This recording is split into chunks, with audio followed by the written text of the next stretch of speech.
Yes, that's very good, sir. How do you? Okay, ladies and gentlemen, I'm not sure if this mic is working, but I trust you can all hear me. I'm Ramu Damodran with the United Nations Academic Impact. This is the first in a series we've started called Point Counterpoint. A debate normally means, with all respect, Ambassador, means a series of statements which are made, and it's not absolutely essential that they correlate to each other or that they respond to each other. They're more or less affirmations of position. This is going to be a little different because we really want this to be a debate where either the views that you've already expressed up there on the board will be affirmed, or the eloquence and logic of our panelists will persuade you to change your views, and we'll have a sense of that at the end when we take our second vote.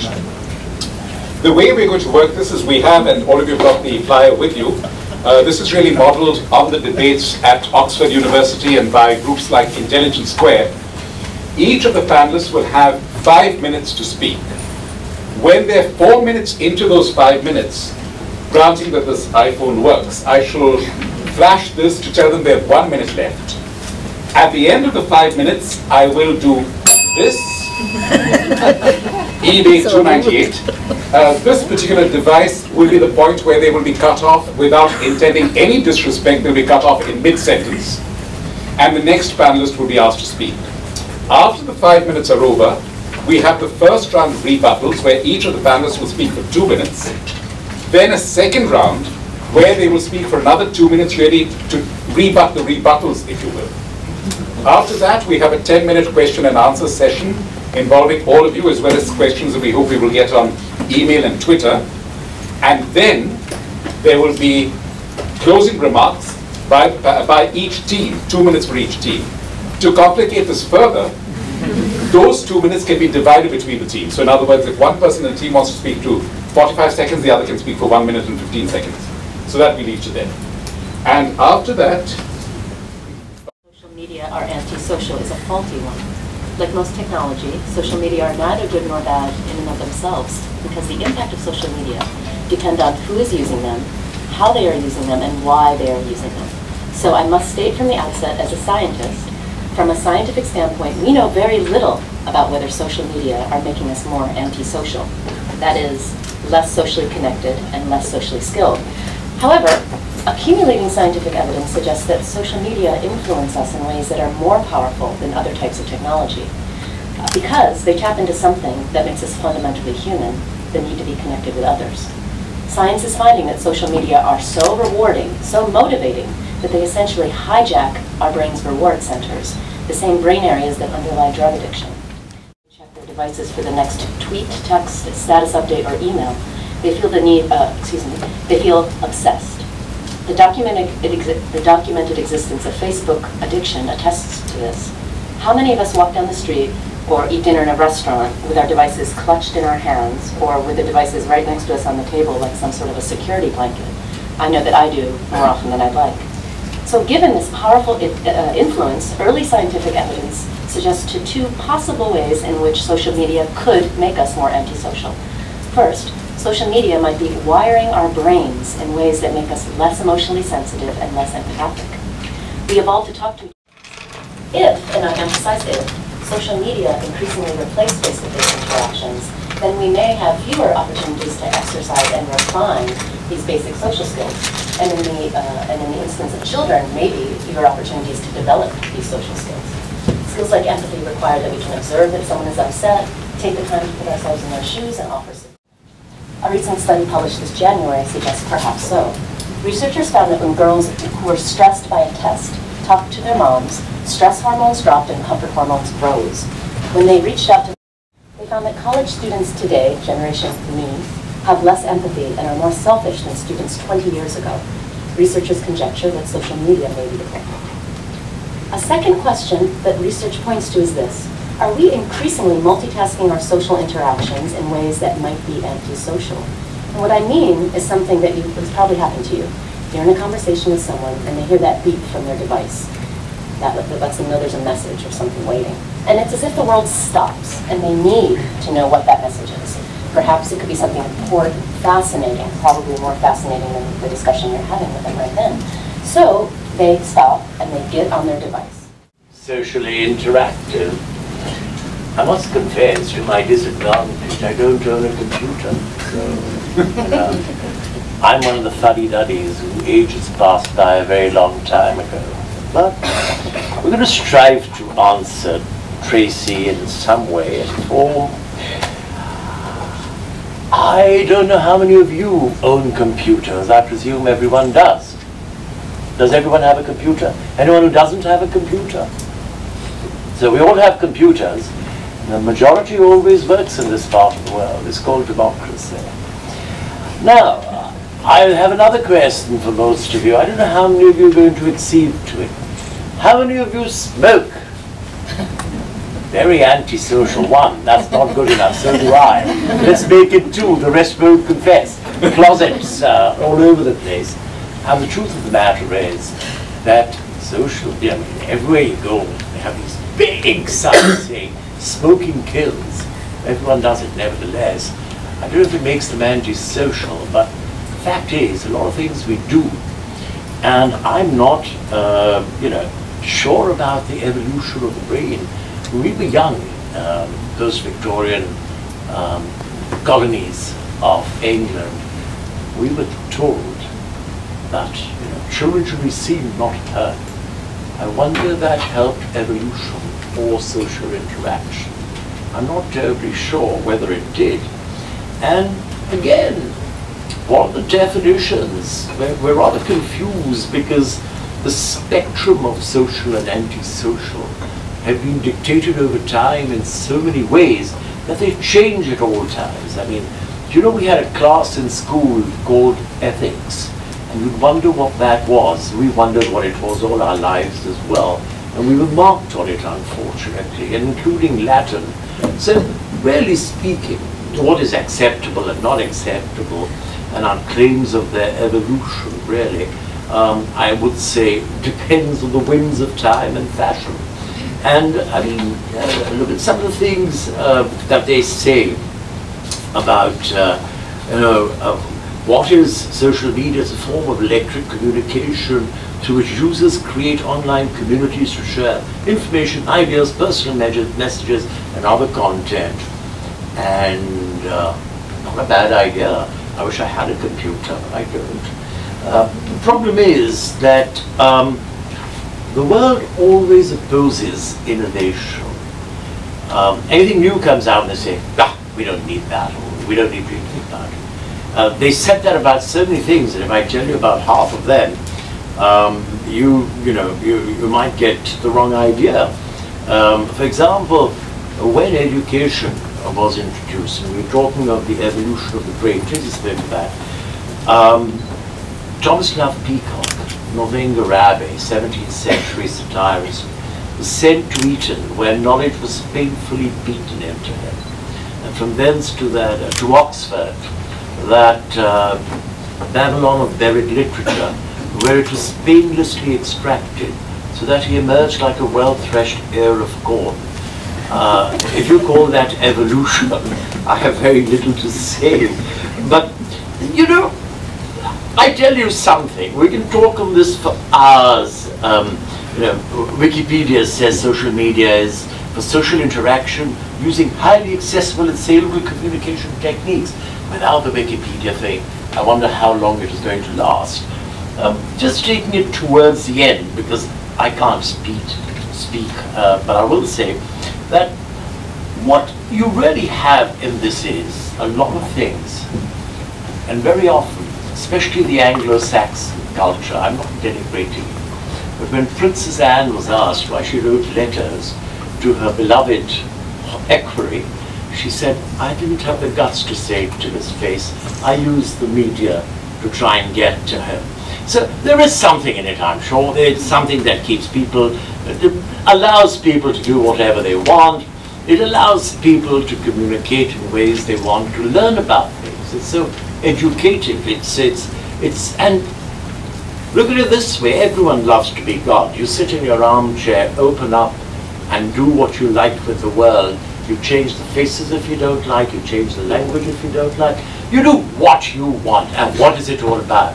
It's all about choice. That's what I say it is. Thank you.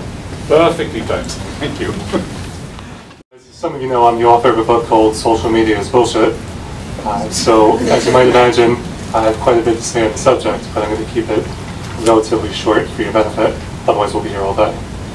The big thing is matching up the myth that we've created with the reality, because what you'll find when you look closer at some of the stories that are reported about Tunisia, about Egypt, about Occupy Wall Street, is that what's presented in the media is actually not accurate, not even close to the full story of those wonderful events. And they're all great events. I don't mean to diminish them. When the protests first started, they wanted to get the web community riled up. They wanted support. They wanted to know we do not stand alone in rising up and having this protest. And the initial post, all of the initial posts about Tunisia were met with laughter. They were met with mockery. They were met by being dismissed outright. It wasn't until the television cameras of Al Jazeera showed up that all of a sudden Reddit.com, Twitter, the community over there, Twitter community, Facebook's community, all of that lined up and said, yeah, we can totally get behind this. It wasn't until the cameras showed up. And this is an important point because there's not many things that can be said about all of the platforms that are universally true. They're so different from each other. They have nothing in common, but often we lump them. Held the protest on the day of his mother's birthday. But the narrative by the media, by the tech companies, was that he was a leader of this movement. So what we find, the reason why we can't get to the truth is simple. There are too many parties that benefit from the lie. And I really feel, and I found this in researching the book, that we lose, all of us here in this room, every one of these different partners in crime, telling the myth and telling the lie and getting us excited about things that simply aren't true and that never were true. Now, to your point, you mentioned the definition of social media by Wikipedia of all places, and it was actually funny that the founder of Wikipedia told me that he didn't believe in the term because he knows it's a useless past term. And if I can impart one thing to you, it's that in this great mystery, there's so much we don't know, and we have to get to the truth. And we can't get to the truth as long as we stick to using these buzzwords, because social media, all it refers to is the internet. You still have a minute between you. Okay. Ms. Mustafa.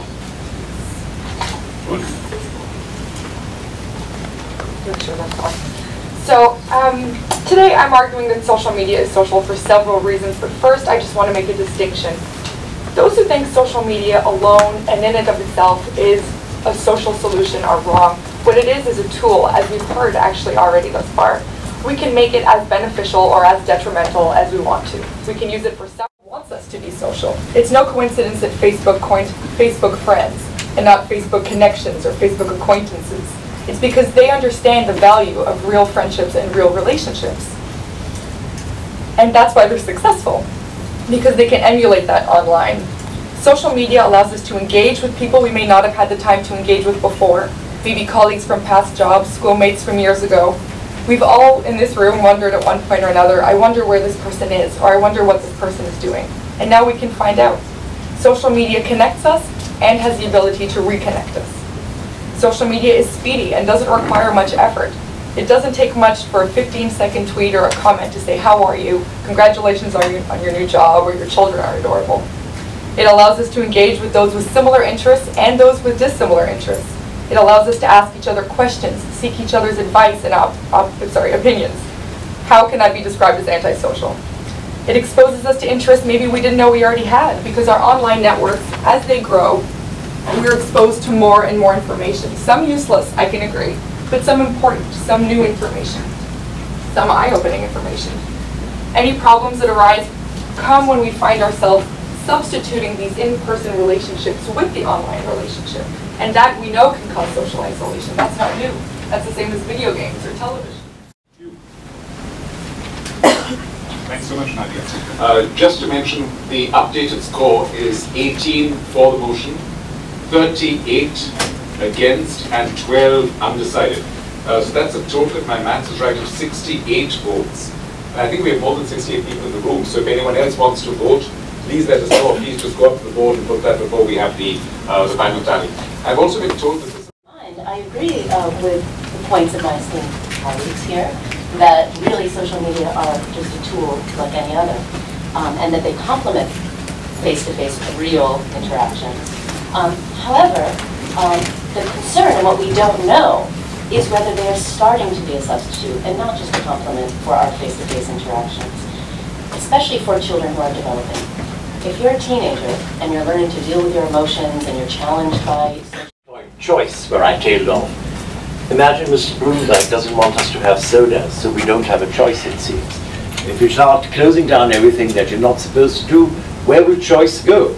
That's important. 2 in 5 people spend more time on social media because they believe that it gives them an opening which they don't have otherwise. Because singles bars don't really work much after the HIV problems. 83% of shy and lonely persons report that it's helped them make friends, and 25% have said it has increased their confidence. Look at the positive aspects. I think I just end that by saying the beautiful word by B.J. bullshit. That's what the King of England said when the nobles brought to him the Magna Carta. Where would democracy have been without Magna Carta? So I think, let's tolerate. It's a great thing about society where you tolerate, even if I'm sounding facetious slightly to the older audience. But the truth is, give them the choice. All these people sitting here, and everything happening in the world today is because you have a choice. And we see so much more and express ourselves so much more because of what is available on the air, even though I don't have it. Thank you. Thank you. Mr. Mendelson. I want to talk about one point that was raised concerning that you have a voice on the internet and you have a voice using social media. In reality, that's not really the case. There's been enough studies indicating, I'll give you just one little example, that what you post is not seen by anyone. It just disappears into the void. And it's a sad thought, because I write jokes on Twitter all the time. I'd like to think I'm hilarious. To a man and to a woman, that if they hadn't gone to the poorest sections of the city and to the poorest parts of the country and got the poor riled up and said, look, we got to do this, we can't do it without you, then what happened in Egypt wouldn't have been successful. It just wouldn't have been successful. And so the Western media, without people on the ground, were reporting this magic story about how the internet has what toppled Mubarak, and how the internet has led to the Arab Spring, and all that's partly true. Your habits, I want to see what you're doing. In terms of social media limiting empathy, again, I don't know that I've seen that in my experience. I think that having a support system online is similar to having a support system in person. I feel that because people have maybe a larger network, again, not all best friends, we all know that, but maybe they'd be more likely to. I can certainly agree that sometimes social media can be used in that way, but at the same time, it's still sharing content. It's still communicating. We're still showing pictures from our trip. Yes, we want someone to say our trip to Italy looked fantastic, but at the same time, they could be taking a note to say, I need to add that to my to-do list, or that looks beautiful, and that's a great form of interaction. It's still a conversation. So I believe that these things play in social media, but I don't think that it's a deal breaker that would say that it's antisocial. All of it enables the communication, enables the conversation. So, thank you. Or that our freedoms should be limited. I'm also not saying that social media definitely decrease our empathy or our social skills. What I'm saying is that we do not know, because all social is not created equally. So social, you can send updates and you can share your experiences, and we send little texts that are very short and superficial by design. That's not the same as a face-to-face exchange. They're different. I'm not saying it's bad, but I'm saying it's different, and we just need to acknowledge that fact and put the resources, time, and energy as a society into understanding how they're different, and if that difference matters, both for the better or for the worse. So that's, I think, a fundamental point we have to keep in mind. I also will say that I think social media for some individuals, as the ambassador mentioned, shy individuals, perhaps people diagnosed with autism, it could be the best thing that ever happened to them. And we need to understand that as well. So what I am saying is that until we know better, we need to proceed cautiously, consider the possibility that social media could be making us antisocial in some ways, and then get the scientific evidence and evaluate as a society. Thank you. I cannot rebut anything E.J. and Tracy say, I'll leave that to Nabia. But what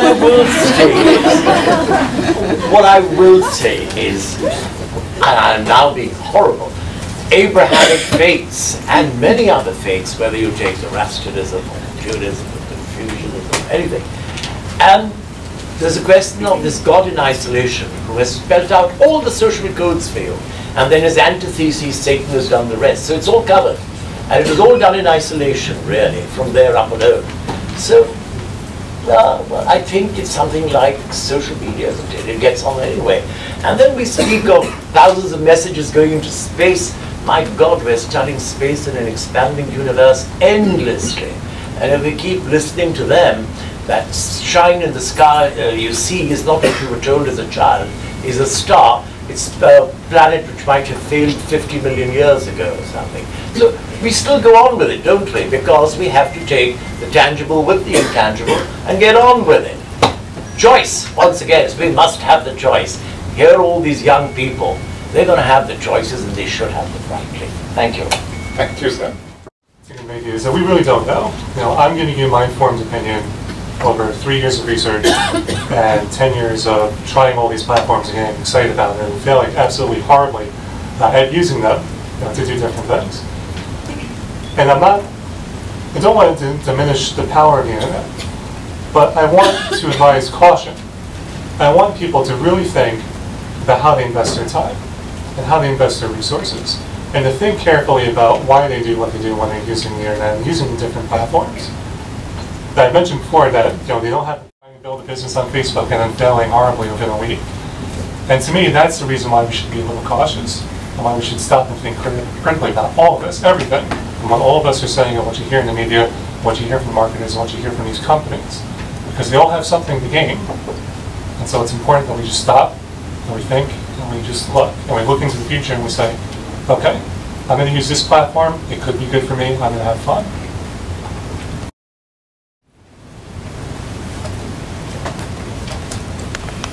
Is it working? Yeah. Yes, Okay. it is. Oh, sorry. Actually, so what I've been seeing so far from my 3 debate members is essentially the same thought that I have sort of in closing these rebuttals, is that education of social media is very important at this point. We have to proceed with caution in the same way that we've said, you know, we're dealing with a very vast network, all these people that are online. It's a lot of information. Some of it is useless, some of it isn't. But my angle in this regard is that I'm wondering why the first instinct would be to criticize instead of to educate. So with all these risks, and we know there are risks, internet and social media, the same, I feel that it would be easier to learn about it more, read about it. What are the risks? Be aware of the risks. In the same way that we're taught not to cross the street with our eyes closed. We're aware that we have to look both ways, be aware of our surroundings, and then move forward in an informed manner. And so that's how I feel about social media, and I see that we're all sort of on a similar page, but the benefits outweigh the risks at this point. And while the education is important, to say that it's antisocial, I think is, or, you know, and that's what we're debating because, again, we don't know, maybe a bit detrimental to all the opportunities that it offers. Thank you. We'll now move on to the question and answer session. I'll begin with a question that we just got on Twitter from Farhat Baksh, and this should be answered either by Dr. Dennis or Mr. Mendelsohn. What is the best possible way to combat the negative aspect of social media? Ignore, reply, or act?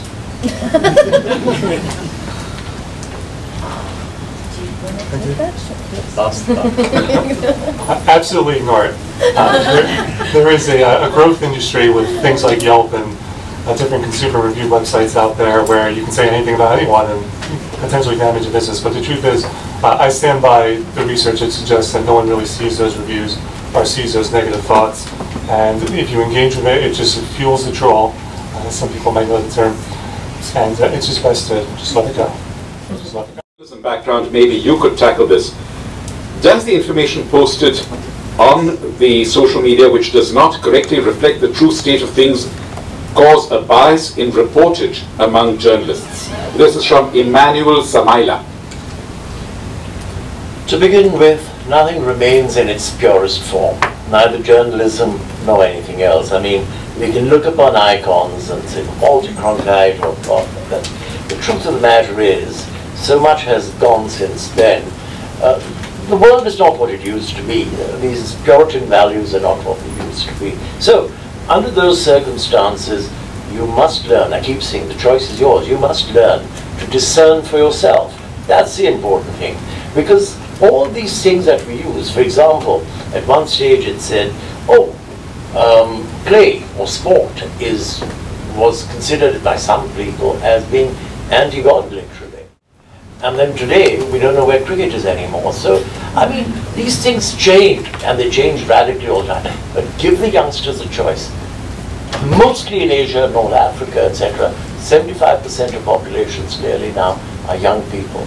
And that's where the change is coming in the world. And that is something we cannot ignore. They must learn to discern the truth. You can't just teach them, because teaching by itself will not do it. Thank you. Thank you, sir. People used to talk to the moon in the old days. This is a lot better. Remember Shakespeare's Romeo and Juliet, the chaste moon. I wonder what made it chaste or unchaste. But the question is, this is a lot better, believe me. Anyway. Thank you, sir. I should mention that we have two wonderful groups with us today. One is from the Julian Krinsky Institute of Leadership, and the other is from iDebate. Yes, please press the button there. Yeah. Thank you, sir.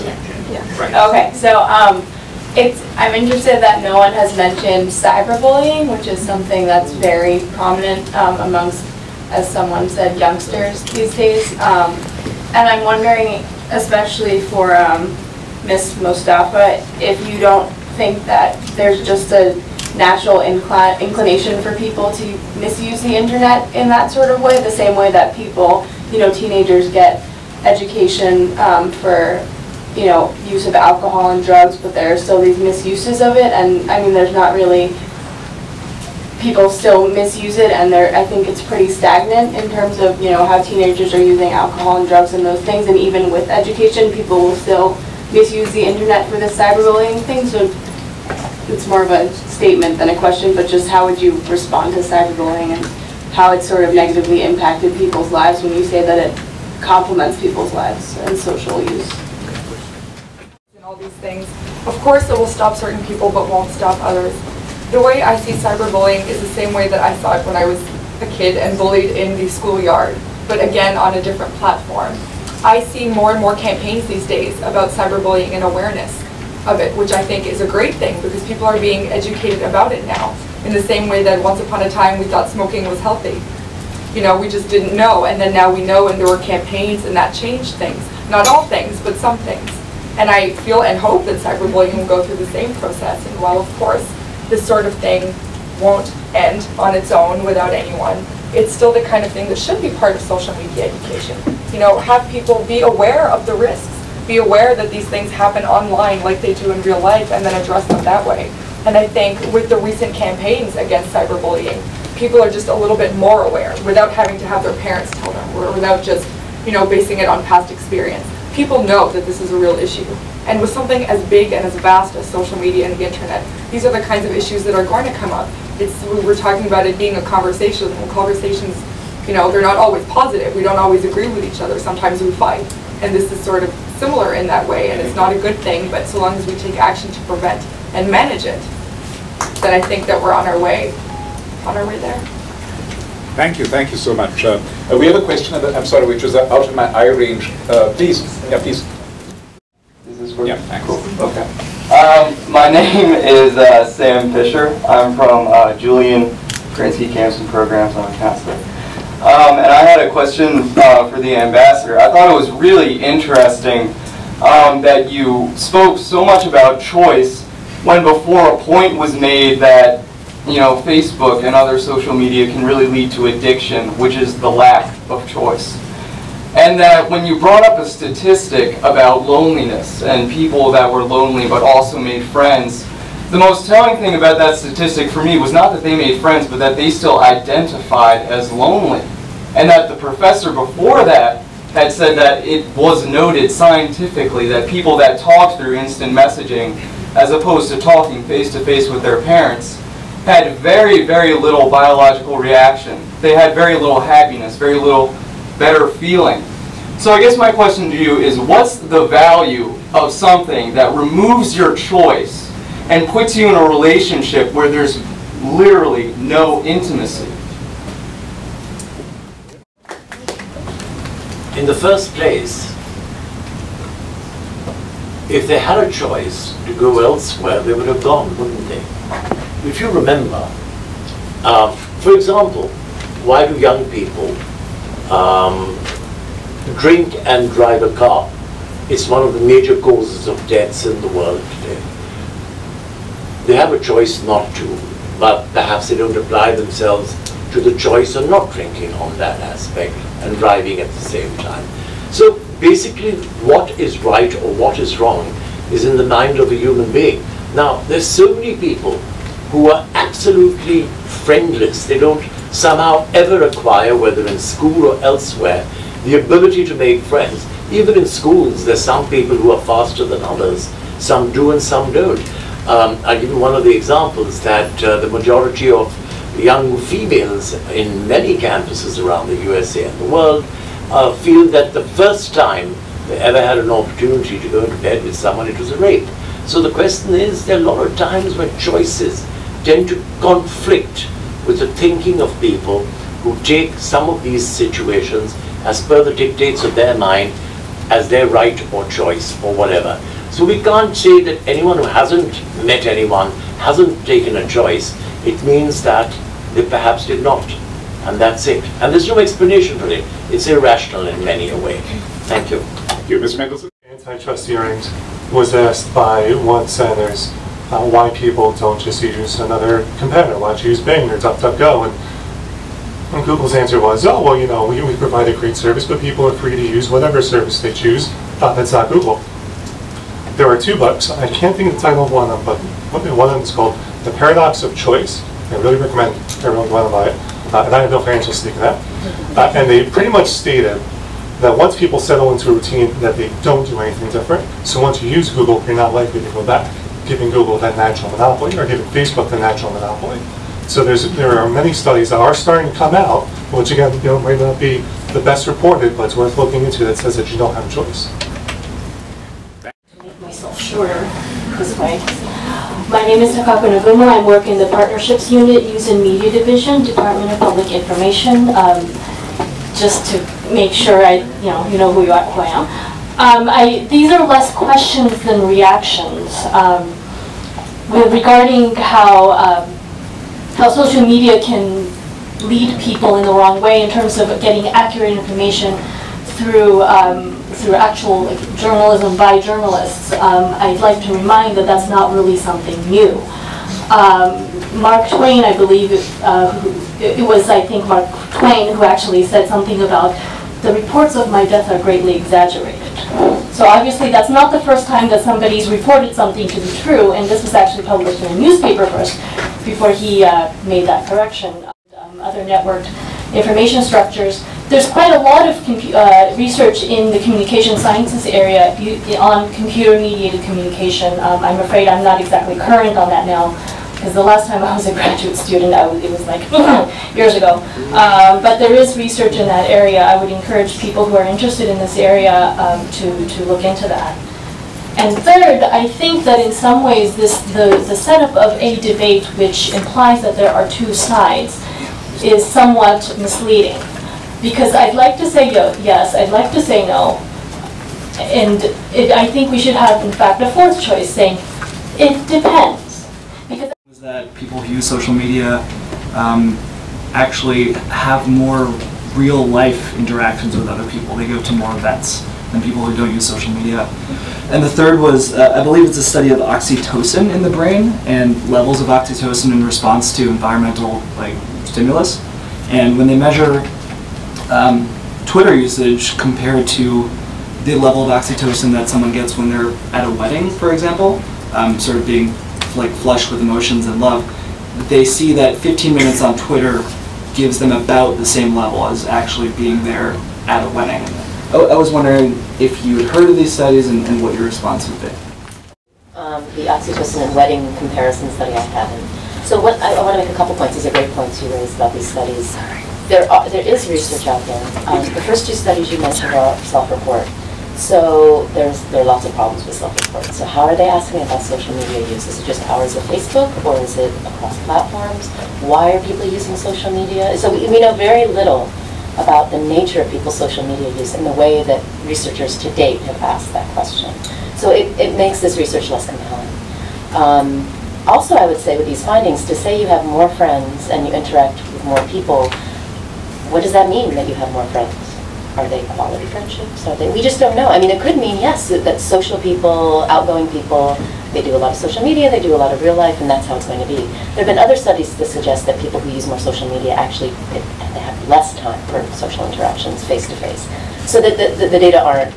On the fact that, despite the fact that Facebook and other, social media outlets are really considered to be something that is utilized by the young, there are a lot of older people who are also now joining these groups. And you can make the argument that older people have gotten the opportunity to learn how to have a conversation, but are still using Facebook. They're making the decision to use Facebook despite the fact that they are theoretically good at conversing with others.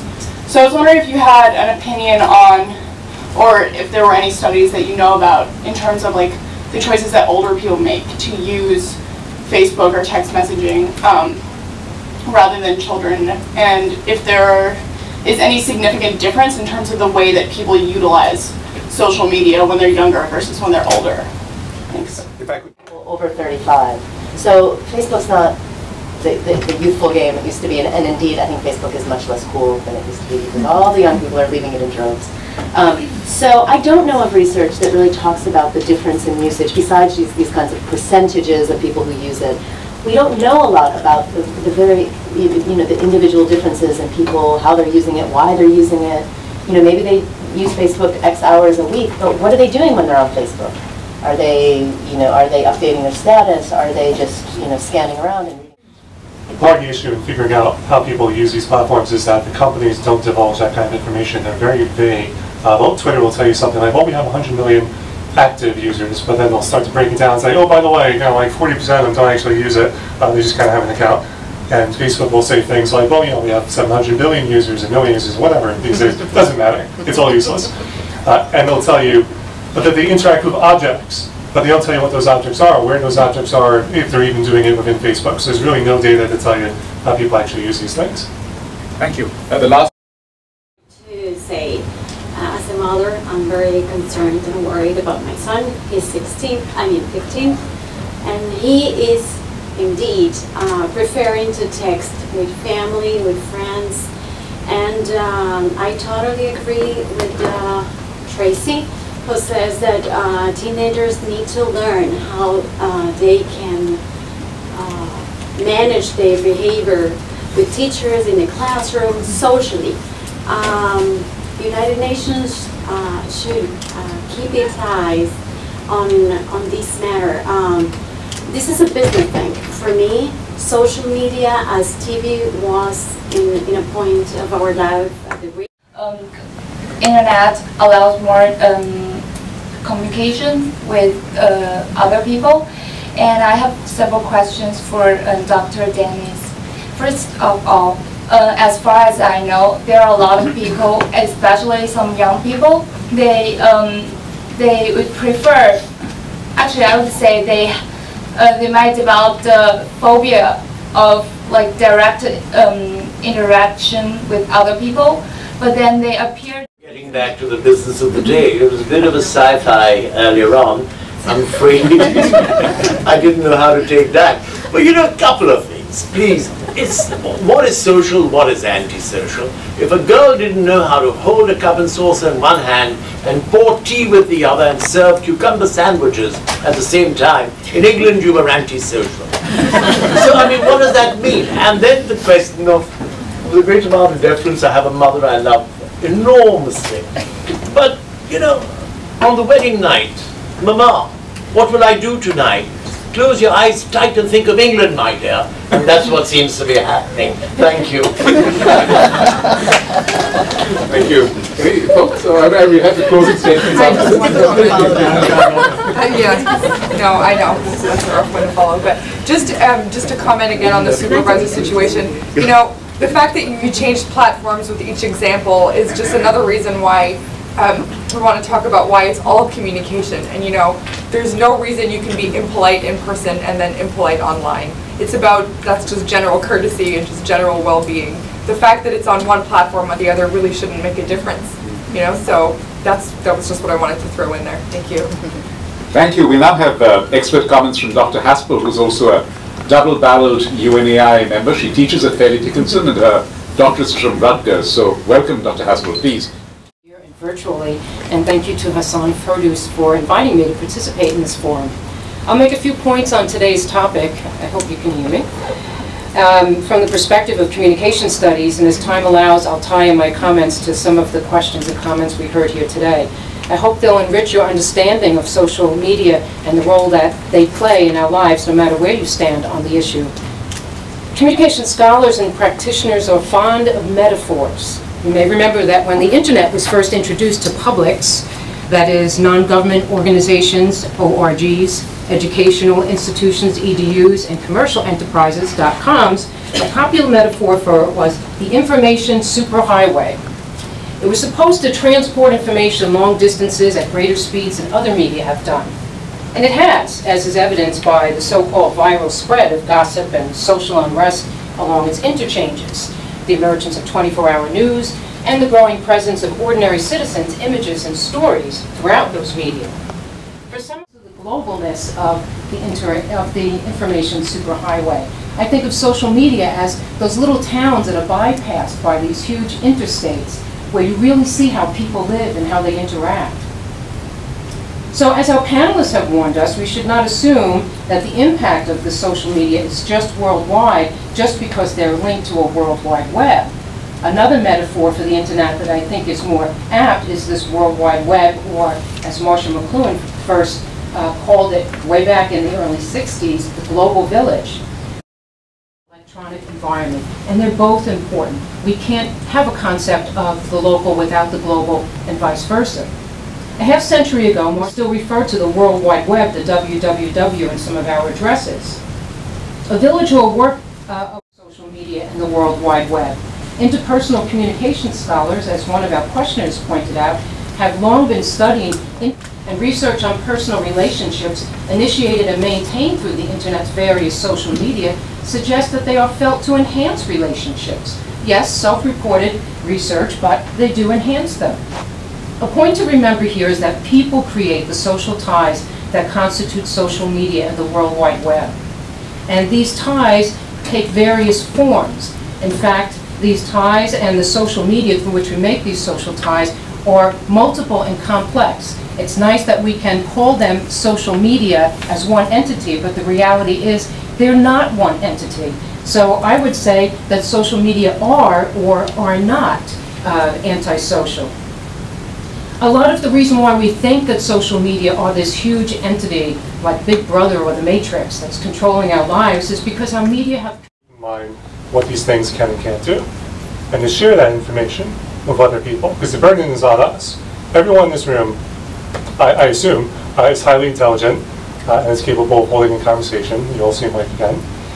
And it's on us, because the people, there are way more people who are not in this room today, who might be listening at home and might not, who don't know, and who are easily misled, either by these tech companies or marketers or other bad actors. And it's on you and it's on us to tell the truth and to get the word out, because it does depend. And you can use it for good, you can use it for bad, it doesn't matter. But we want to make sure that no matter how you use it, we keep you out of harm's way. Against the motion? Seth. I should really let Nadia do it. She's done a splendid job.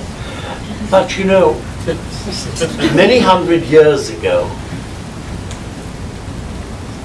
the hierarchy created a prescription list, and books were burned at the stake, and many books were kept where nobody could reach them.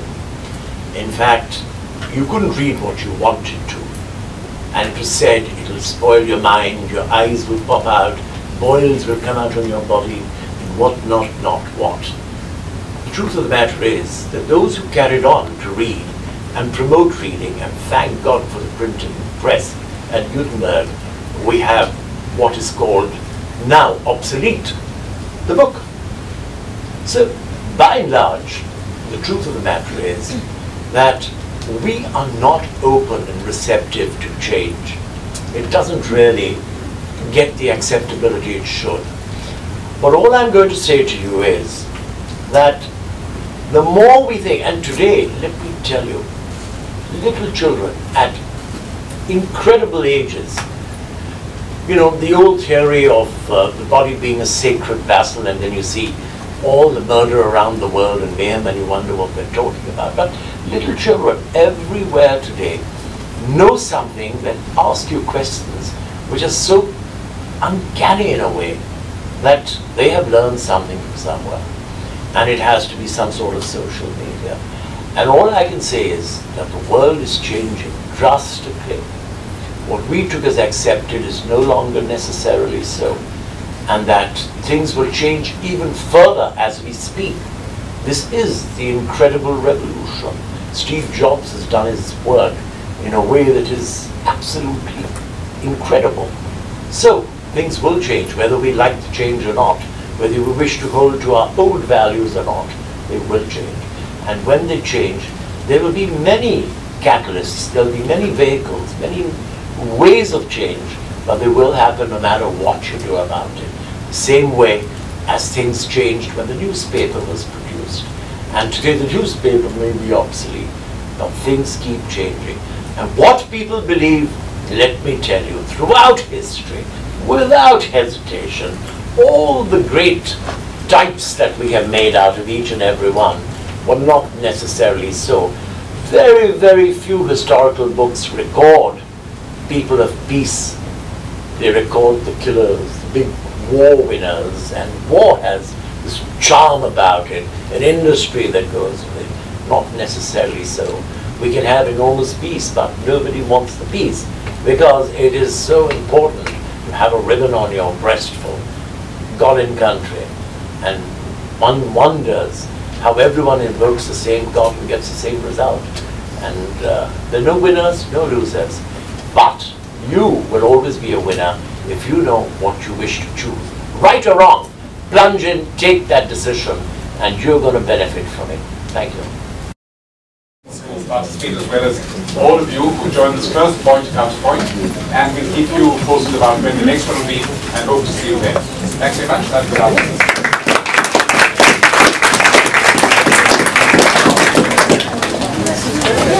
afternoon.